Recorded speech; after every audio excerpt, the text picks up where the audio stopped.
Hello friends, book bytes पर आप सभी का स्वागत है। आज हम बात करने वाले हैं the dopamine rebut by James meridian book के बारे में। रात के करीब 11 बजे थे। दिल्ली की ठंडी हवा खिड़की से अंदर आ रही थी, लेकिन फिर भी अर्जुन के कमरे में घुटन सी थी। घुटन बाहर की नहीं, अंदर की थी। फोन उसकी छाती पर रखा था। स्क्रीन पर इंस्टाग्राम खुला हुआ। थंब अपने आप स्क्रॉल कर रहा था। एक रील, फिर दूसरी, फिर तीसरी। बस एक और, उसने खुद से कहा। लेकिन ये एक और पिछले 2 घंटे से चल रहा था। उसकी आंखें भारी थी, दिमाग थका हुआ था, लेकिन फिर भी वो रुक नहीं पा रहा था। अंदर से एक आवाज आ रही थी, कुछ प्रोडक्टिव कर ले।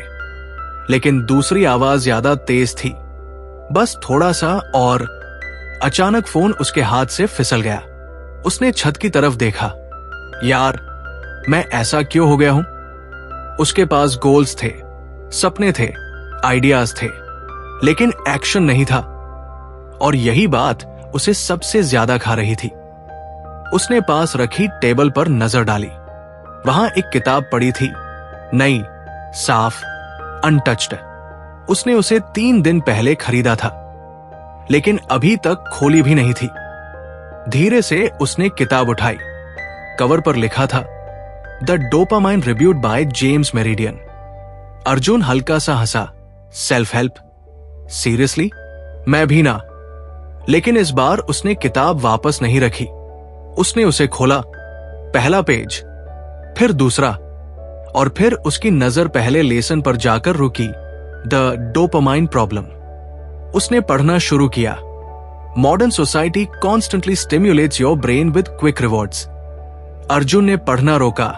क्विक रिवॉर्ड्स, उसने धीरे से दोहराया। उसने अपने फोन की तरफ देखा। Instagram, YouTube, notifications, reels, memes, सब कुछ क्विक रिवॉर्ड्स ही तो थे।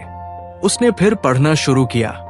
Your brain gets addicted to instant pleasure. Over time this reduces your ability to focus, lowers your motivation and makes real work feel boring. Arjun का दिल थोड़ा तेज धड़कने लगा। ये तो मेरे साथ ही हो रहा है। उसे याद आया, जब वो 12वीं में था, वो घंटों पढ़ सकता था। फोकस इतना स्ट्रांग था कि टाइम का पता ही नहीं चलता था। लेकिन अब 10 मिनट भी बैठ नहीं पाता। हर 2 मिनट में फोन चेक करना पड़ता है। उसने किताब को थोड़ा पास खींच लिया, जैसे कोई सीक्रेट जानने वाला हो। Your brain wasn't designed for this level of stimulation. उसने सोचा, तो प्रॉब्लम मैं नहीं हूं, एनवायरमेंट है। ये थॉट थोड़ा रिलीविंग था, लेकिन साथ ही डरावना भी, क्योंकि अगर एनवायरमेंट ही ऐसा है तो एस्केप कैसे करूं? अर्जुन ने किताब बंद नहीं की। वो अब पूरी तरह उसमें डूब चुका था। उसका दिमाग धीरे धीरे कनेक्ट करने लगा। सुबह उठते ही फोन, खाना खाते वक्त यूट्यूब, काम करते वक्त बैकग्राउंड में रील्स, सोने से पहले नेटफ्लिक्स। हर जगह स्टिम्युलेशन। कोई भी मोमेंट ऐसा नहीं था जहां वो बस खुद के साथ हो। Is this why I feel empty? उसने खुद से पूछा। कमरे में सन्नाटा था, लेकिन उसके अंदर बेहद शोर था। उसने किताब का एक हिस्सा फिर पढ़ा। Dopamine is not bad, it's necessary, but when overstimulated, your brain starts craving easy rewards and avoids difficult tasks. Difficult tasks. उसने अपने लैपटॉप की तरफ देखा। वहां एक प्रोजेक्ट ओपन था। 3 दिन से हर बार वो शुरू करता और 5 मिनट में बंद कर देता, क्योंकि वो बोरिंग लगता है। अब उसे समझ आने लगा था, प्रॉब्लम लेजीनेस नहीं थी, प्रॉब्लम कंपैरिजन थी। Real work versus instant pleasure. Real work slow, tough, effort मांगता है। फोन इंस्टेंट हाई देता है, तो ब्रेन क्या चुनेगा? ऑब्वियसली इजी वाला। अर्जुन ने गहरी सांस ली। उसने पहली बार अपने बिहेवियर को जज नहीं किया, बल्कि समझा, और ये अंडरस्टैंडिंग उसे अंदर से हिला रही थी। उसने किताब को सीने पर रखा और छत की तरफ देखने लगा। तो मैं एडिक्टेड हूं? ये शब्द उसे पसंद नहीं आया, लेकिन शायद सच यही था। उसने फिर किताब उठाई। इस बार उसकी आंखों में क्यूरियोसिटी थी, गिल्ट नहीं। Your brain adapts to the level of stimulation you expose it to. मतलब अगर मैं कम स्टिम्युलेशन दूं तो ब्रेन वापस नॉर्मल हो सकता है। उसके अंदर एक छोटी सी होप जगी, लेकिन तुरंत एक डाउट भी आया, लेकिन कैसे? क्योंकि सच ये था, वो कोशिश कर चुका था एप्स डिलीट करना, नोटिफिकेशंस ऑफ करना, लेकिन हर बार वो वापस वही कर रहा था, जैसे कोई इनविजिबल फोर्स उसे खींच रही हो। उसने किताब में आगे पढ़ा, awareness is the first step. Arjun हल्का सा मुस्कुराया, तो मैं फर्स्ट स्टेप ले चुका हूं।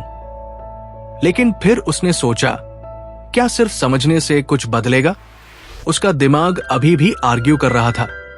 एक तरफ लॉजिक, दूसरी तरफ हैबिट। उसने फोन उठाया, स्क्रीन फिर से ग्लो हुई। इंस्टाग्राम ओपन करने ही वाला था, लेकिन इस बार उसने पॉज किया। बस 2 सेकंड का पॉज, लेकिन ये 2 सेकंड अलग थे, क्योंकि अब वो अवेयर था। पहले वो अनकॉन्शियस था, अब उसे पता था कि वो क्या करने जा रहा है। उसने खुद से पूछा, क्या मुझे सच में ये खोलना है या ये बस हैबिट है? उसका थंब हवा में रुक गया। पहली बार कमरे में फिर से वही सन्नाटा था, लेकिन इस बार वो अनकंफर्टेबल नहीं लग रहा था। थोड़ा अजीब था, लेकिन सच्चा था। उसने फोन नीचे रख दिया और किताब फिर से खोली। इस बार वो सिर्फ पढ़ नहीं रहा था, वो ऑब्जर्व कर रहा था खुद को। हर लाइन उसके अंदर कुछ ट्रिगर कर रही थी। उसे अपने पिछले कई साल याद आने लगे। वो मोमेंट्स जब वो मोटिवेटेड था, वो डेज जब वो प्रोडक्टिव था, और वो फेजेस जब वो कंप्लीटली लॉस था। सब कुछ अब एक पैटर्न जैसा लग रहा था। जब भी मैं ज्यादा फोन यूज करता हूं, मैं लो फील करता हूं। जब मैं रील काम करता हूं, थोड़ी स्ट्रगल होती है, लेकिन एंड में अच्छा लगता है। तो आंसर तो क्लियर है, लेकिन प्रॉब्लम भी क्लियर थी, एग्जीक्यूशन। क्योंकि ब्रेन को रिवायर करना इजी नहीं होता। उसने किताब बंद की और उठकर खिड़की के पास चला गया। बाहर सड़क पर हल्की रोशनी थी। कुछ लोग अभी भी जाग रहे थे। हर किसी की अपनी स्टोरी थी, और अर्जुन को लगा शायद सब इसी प्रॉब्लम से जूझ रहे हैं, बस किसी को पता है, किसी को नहीं। उसने जेब से फोन निकाला, लेकिन इस बार उसने उसे अनलॉक नहीं किया, बस हाथ में पकड़े रखा। मैं कंट्रोल में हूं या ये सवाल सिंपल था, लेकिन आंसर कॉम्प्लिकेटेड। वो वापस बेड पर आया और लेट गया। किताब उसके बगल में थी। उसने उसे हल्के से छुआ, जैसे कोई दोस्त हो। थैंक्स, उसने धीरे से कहा, क्योंकि बहुत टाइम बाद उसे लगा कि उसे कोई समझा है। कोई जज नहीं कर रहा, बस एक्सप्लेन कर रहा है। उसकी आंखें धीरे धीरे बंद होने लगी, लेकिन इस बार माइंड शांत था। रील्स नहीं चल रही थी, रैंडम थॉट्स नहीं थे, बस एक क्लियर रियलाइजेशन था, प्रॉब्लम मैं नहीं हूं, लेकिन सॉल्यूशन मुझे ही बनना है।